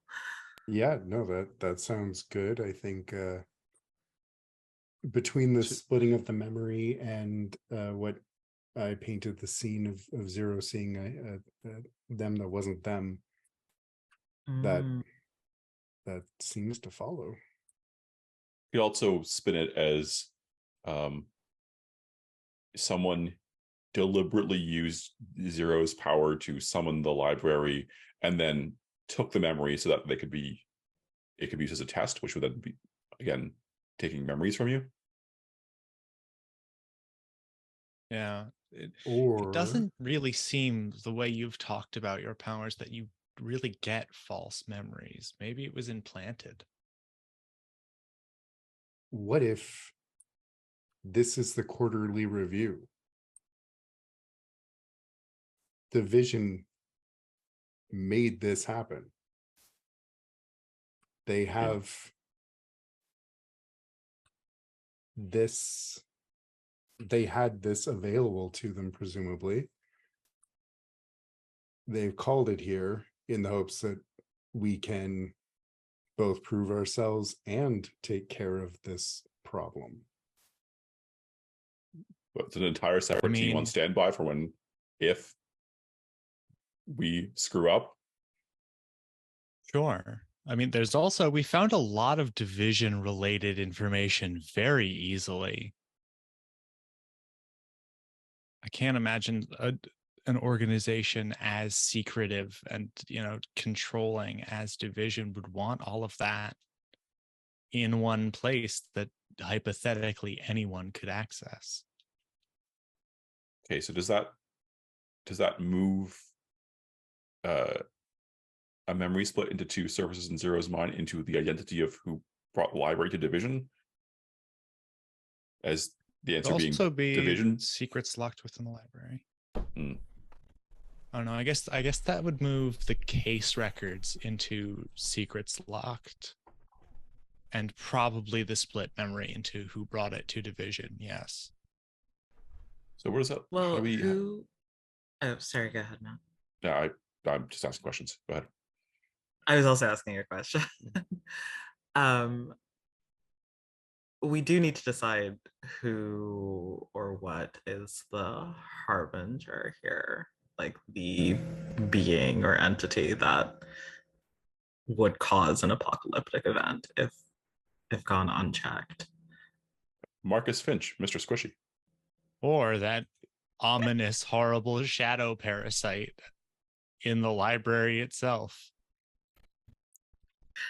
Oh, maybe, yeah. Division's been like feeding it all these years, like giving it the records that it wants to delete, and then realized, oh, that's so good. Shit, it's out of control now. This is the paper shredder for Division. That's out of control. You want to start moving, like, some of the keys into the respective facets. So this way, it's like you can kind of like formulate exactly what you're thinking and putting them in the notes. Oh my god, it's great. Can I tell you? I mean, like, just like in the between, this is the section I live for because I love hearing how people put shit together. It's so good, so good. What if the split memory in Zero's mind is one of the secrets locked within the library, and destroying the library? Sorry, I need to back up a step. He saw which one is true, and that was that Division doesn't know, but that's the one that would become true when we destroy the library. So that would be the secret locked within. Ooh. Okay. I think that moves the... I think the way we have talked about this, we can actually move case records into the Harbinger. Because it could be one of them. Of... Yeah.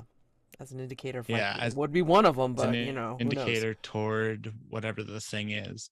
Well, clearly Division has been dumping records in here for that thing. So that's the connection there.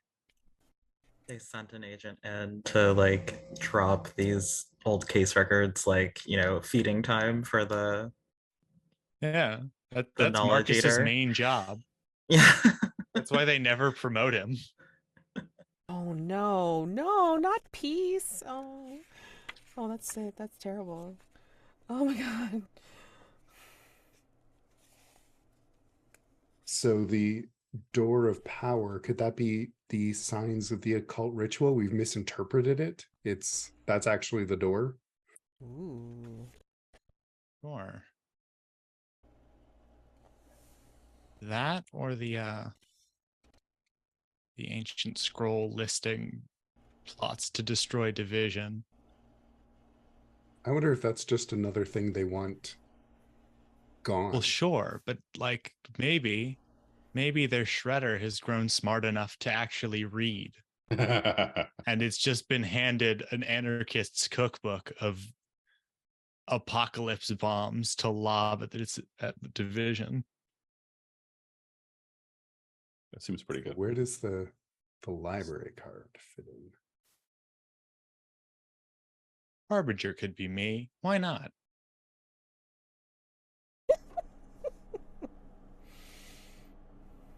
Or I guess the identity who brought the library to Division. I mean, like going back to that first idea, which was because you done wrong. It's like it's been brought to take you to task. So your power, like you belong to your master. In the sense that a hand belongs to a body, I suppose. Exactly. Could the library card belong to them? I certainly don't remember having it. We just talked about having a million different petrichors and a million different timelines. Yeah. I mean, that was kind of what thing. I'm going towards. Yeah. So would that make me the harbinger, or me the one who brought the library in? You feel a particular affinity with the library as a tool for summoning your master? What is your temptation? My temptation is to show the world the beauty of the something or other. Hang on. Give unto the world the love of the unknown. Well, it's kind of opposite of a library, isn't it? There is certainly no other place more filled with the unknown than the library. If we can make it part of the world, who knows? Yeah. I mean, it is a reality pit, and if they're trying to shove secrets in here, if they're trying to have secrets be lost here under the guise that it's a problem, then who knows? So does that, if we move the library card to the harbinger, does that move? I mean, so we have the occult ritual as door of power and the ancient scroll listing warnings for possible division as a secret, then? Is that... Sorry, say that again? Sorry. Does that move the occult ritual signs to the door of power and the ancient scroll to the secrets locked within the library, and Petrichor's library card to the harbinger? I think so. I've just had a thought. Sorry, that's why I needed that repeat, which is, hey, what if the library itself is just another emanation of my master? As a thing that collects knowledge, and like, if knowledge is destroyed, it ends up here. And that seems very much in line with the saving things for the next world ethos that my master embodies. So does your iteration of Petrichor with the library card, is that part of the identity? Who brought the library to division? I think so. Because that would cover that facet if that's the case. Okay, so that moves. So when we say who brought the library to division, we're talking about when division first started using the library as a shredder. Yeah, if that's the Or theory that you're who going made, with, I would think.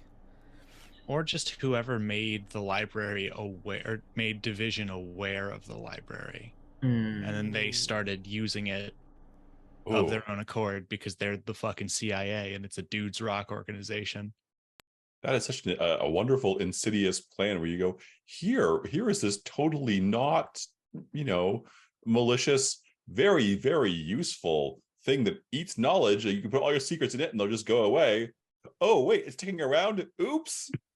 Well, because the heart, I, 'Cause I'm also thinking about the parasite itself being the shredder. Yeah, I thought that's what we had established. I don't know where that would go though. And also, which clue did we attach to that? The case. Wait, what is that in your question? The parasite, the entity, the dark thing. Oh, I think the case records. Right. Yeah. What do we want? We've talked a little bit about this, but I think I lost the thread. What do we want to do with Zero's fractured memories? I think that's the door. Oh, interesting. So what is the Harbinger wanting to do to Zero's psyche or memories in order to wreak chaos? Make one of them true. Which, not to put too fine a point on it, but that is sort of, if we go on Petri's monologue earlier, like the destruction, the removal of choice is sort of antithetical to whatever my master has going on. So there's that dimension to it as well. Like this would probably piss off the library if the library is also of my master. So the parasite is not an entity of the library. It's like an invasive creature. Yeah, it's something division brought here or by accident or on purpose and then found useful. A bent tool is better than none. Of course. So yeah, I mean, like I can see where that gets twisted in the beginnings of it, and then like they find this thing, and then they are going to, make use of it, even in the negative manner. Shit. So yeah. I mean, the ritual signs can also be the door because I mean, there's a fun angle we can take here, which is Zero is like an ancient, he's like Dionysus, right? Like an Orphic dream deity. So maybe this is a ritual to you that something has profaned in some way. Oh shit. That would be interesting because sort of, like there's that whole like dreams fade after experiencing them. So could the parasite be a version of Zero that takes the knowledge and turns it into a dream and then it fades? Oh my god. Because when you Who's think to about, say? well, no, because I mean, I like, think that's sick as hell. yeah, me too. Because I mean, like, I think it's like it has to do kind of like with the mist showing some of the faces that you recognize, but you can't identify, and it's like it's gonna go away, and it's ethereal, or it's ephemeral, So yeah, it's not gonna stay. But that still doesn't answer the question of where the hell the memory goes. I think in that case it would go in the Harbinger. Okay. Because the Either way. one true and one false, they're both true, but to different zeros. Yes. Oh my god. Now, Can someone just like real quick summarize the theory for me? yes. Okay, Yes, so please. Petrichor, or at some point, possibly as a different being in the past of Division itself, like the distant past when Division was called something else and in a different language, made them aware of the library. Division went, sick, we can do crimes with this. And then proceeded to do that for a while. Something happened. A version of Zero gets trapped in the library. Division, never one to let a mistake not go to waste, begins using the library to destroy information.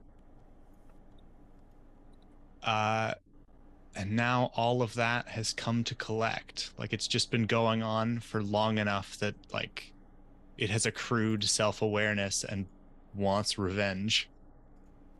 And to do that, it is taking our Zero's divided memory and making one of them true in a way that will cause the library to breach into our world and attack, I guess. Which could make sense because, I mean, again, if the Door of Power is signs of an occult ritual with sigils, I mean, who's to say that these sigils aren't from a dream space to open up a rift, not where people expect it to be, but from the dreams instead, which most people, if not everyone, dreams. Sure, Zero will love being the center of their ritual without knowing what the hell's going on. But I mean, is it like, you know, which Zero though? I mean, because again, like we've been talking a lot about like different iterations of the Omens, so it's like it may not be ours. It may be a different one. What if it's not from a different reality? It's just another Zero, because Zero is just the prototype.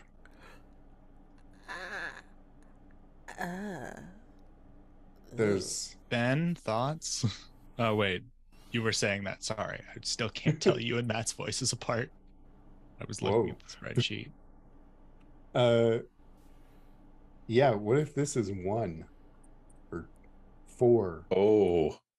Or 0.5 or like alpha 1. Maybe Oh, this is an God. earlier 0. Maybe Oh, this is a failed fuck. attempt. Oh no. Okay. Yeah. I think that's cool. Yeah, I think that's cool too. Yeah, very cool. Now, here's the most Right, I important hope question that someone's everybody been hates. taking notes. It's all recorded. It's all recorded. So I'm like, that's what I'm gonna go by. But here's the here's the next most important question. Who the hell's rolling? 2d6. Ben, would you like to do the honors? Yeah, I think Plus- it should be Ben. 1, Plus 2, one. 3, 4, 5. Yep. Plus 1. Plus 1. An 8. Okay. Good. Yes, it is correct. We are good to go. And yeah, I mean, unlocking Doom's door means that, you know, since we're heading into the last 15 minutes, it's like, you know, we're going to close out this session with some end of session stuff real quick, and then we're going to look forward to what happens next time. Oh boy. Sorry. I just want to make sure it's covered everything. All right. 8 to 10, you have tracked down Doom's door. You know exactly where it is and how to unlock it. In addition, I will present an opportunity to protect what matters most. Take down the Harbinger or otherwise drive back the apocalypse. Yup. Okay. So that will be the opportunity for next time. And I'll mull over that before next week. Okay, so let's go over end of session questions. Starting with the summoned. Did you express your monstrous nature and or express your humanity? Oh, that's me. Yes. Sorry, Wisp. uh, You definitely did. So yeah, I did. I think Okay. that first question's really like a freebie anyway. yeah. Did you learn something significant about yourself and or your impending ruin? Yeah, I think her interaction with Zero taught her that like even here more often than not, she's going to have to be the one to kill the things. Oh no. Okay, did you learn something significant about a fellow monster? Yeah, I learned something about the root of Zero's what Wisp sees as Zero's constant fear of everything around him. Okay. All right. So basically that's 3 XP so far. And did you uncover at least one key of the apocalypse or attempt to unlock Doom's door? Yes. So like we did that. So you don't have to mark any ruin. Okay? All right. Going next to the found. Zero. Did you Oh, express your monstrous nature and or express your humanity? Oh wait. Uh, We didn't pick an impulse or fudge. Um did you want to go with like the impulse that you had last time? And I don't even know whether you hit it this time. oh, I kept the same one Okay. marked. Okay. Did you hit it in this session? Did you fight against the prophecy that haunts you? Yeah, I think so. I mean, the prophecy is that she's going to lead a rebellion that somehow ends the world. Um, I think she tried to fight against that by being like, "Hey, Zero, like you're powerful too. Like we got this." Like kind of taking a role of equals rather than leadership, even though she Gotcha. kind of ended up flipping back to I have to be in charge. Um, Okay. so yeah. Okay. Alrighty. Um, yeah. So, did you key just so I can cover it before I forget? Zero. Did you reclaim a fragment of your memories? I think kinda, yeah. Yeah. I think we established that secret. Yep. All right. Did you express your monstrous nature and or express your humanity? Feel like Zero expressed their humanity today with how scared they are all the time. Yep. Yeah, so mark XP for your impulse, mark XP for that. Did you learn something significant about yourself and or your impending ruin? Uh, I feel like yes. Yes. Learning that, well, what he believes to be true, that Division has no idea what he is or why. Yeah. Did you learn something significant about a fellow monster?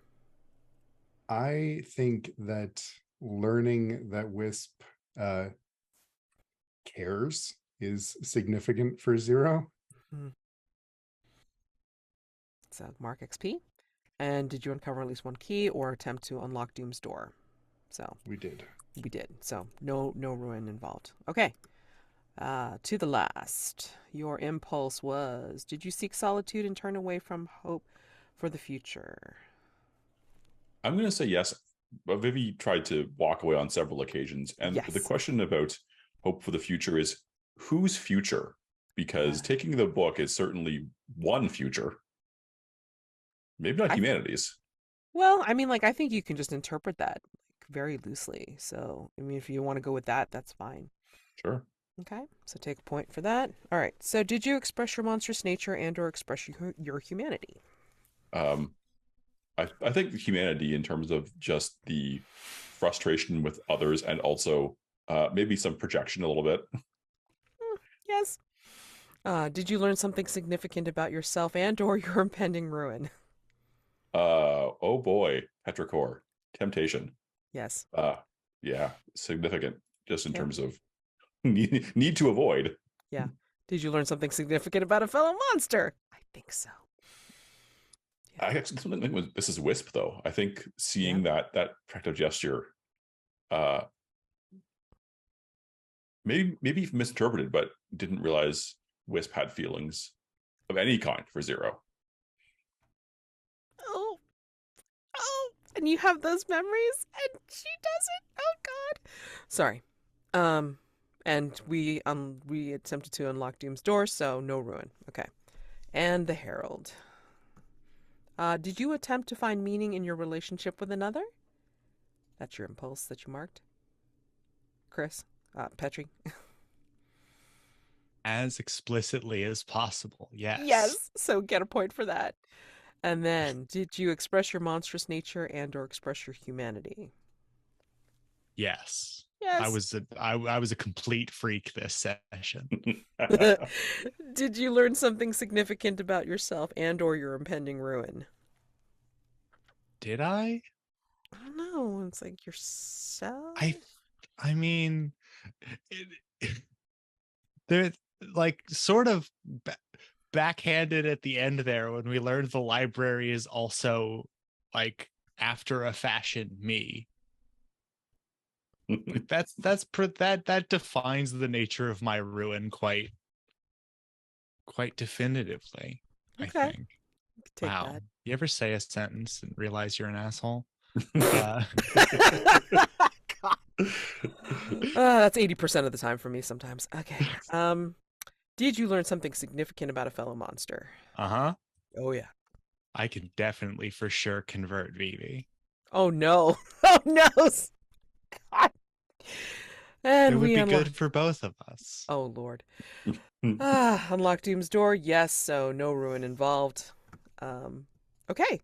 So yeah, we've closed out the session. We will get to the next part of the climax of this mystery, and have you fight it out with what this harbinger is, or avatar thereof. And yeah, this will be great. Can't wait. Stars and wishes. Stars are things that you enjoyed about today's session, gameplay, each other, and wishes what you'd like to see for the future. Or just for next session. I'll go. Star, first off, in my notes, I just have Wisp doing mom arm. Was just such a good moment. I really thought that was not a side that I think I, as a player, expected to see, least of all towards Zero. So that was cool. Chris, your monologues as Petri are just on point every time. It is really fun whenever you get that opportunity and you seize it.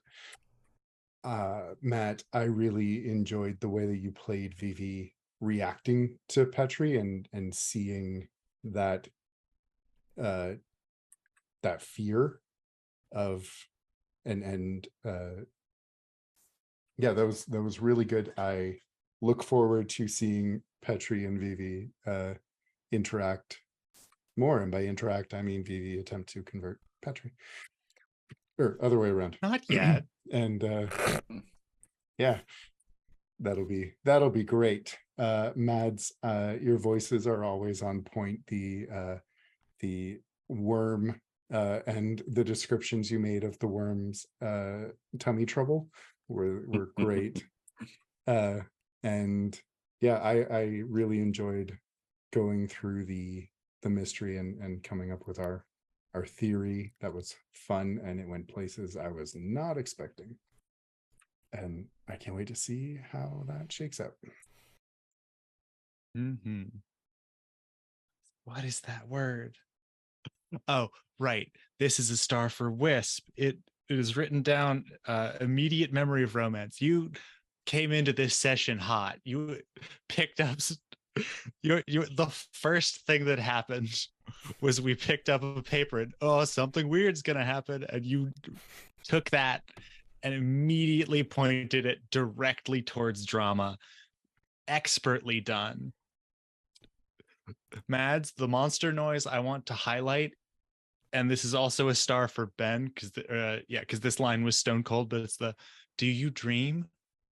Oh, no one's ever asked me that. Let's find out. So good. Also, what if you tripped? Perfect. Mhm. And everything, Matt, that you did with Vivi and the book and the like almost reaching for it and then noticing Petri was like cheering you on and being like, actually, fuck that guy. To find it gave me a lot to play with in subsequent scenes. So thank you for that. And come back to me for wishes. I don't have any yet. I can go next. Um, yeah, I really loved seeing Vivi's anger and like frustration with Petri and how you kind of called back throughout the session, I think, to that like fatal mistake that Vivi made, messing with time and whatnot. I thought that was really great, and I thought that whole scene with Vivi and Petri was really fun to watch. And I second Ben's star of your monologuing practice, Chris. Sorry, I just dropped my phone on my computer. I'll deal with that in a second. Um, I really love the scene of Zero using their dream powers on the mysterious library creature. I really enjoyed our reveal your heart scene.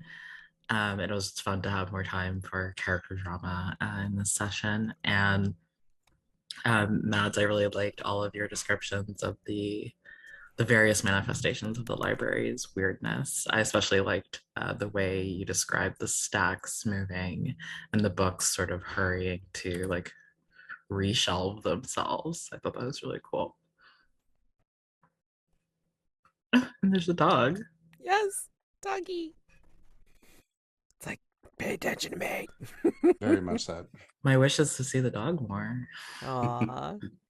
Requisite pet butt. Look at you. I will. A lot of things have been said already, but I will add on. I really enjoyed Wisp feelings stabs the book. Like, yep, that is. Yep. I didn't expect weaponized indigestion in this session, and it was very enjoyable. Mads, it was a small moment, but I very vividly could picture that the sort of the tetchy librarian walking back across towards the bookworm, and just the what is happening over there. I've been in that library. I've been the person being walked towards. And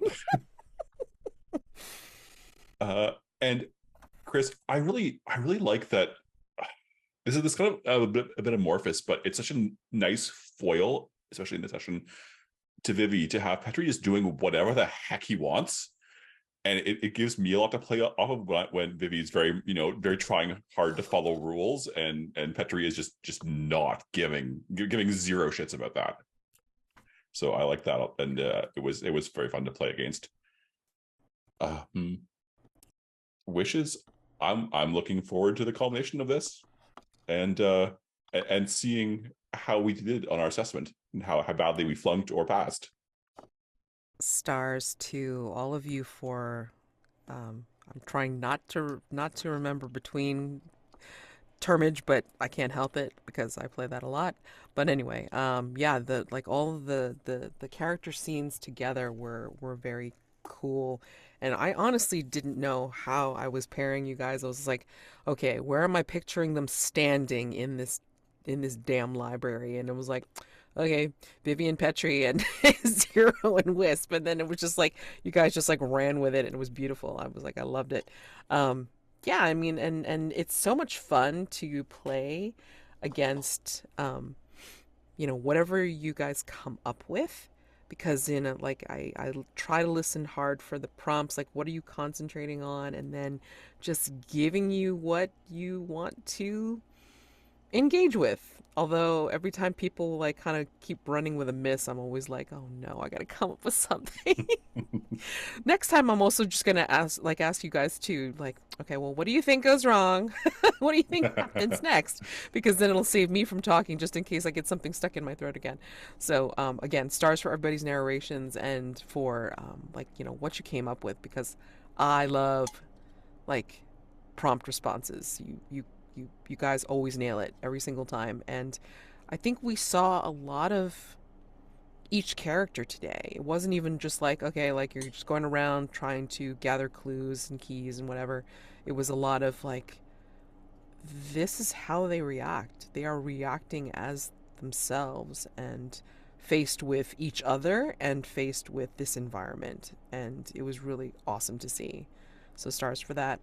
Yeah, wishes. To see how you handle this dealing with the harbinger that's supposedly going to be like trying to unlock Doom's door, and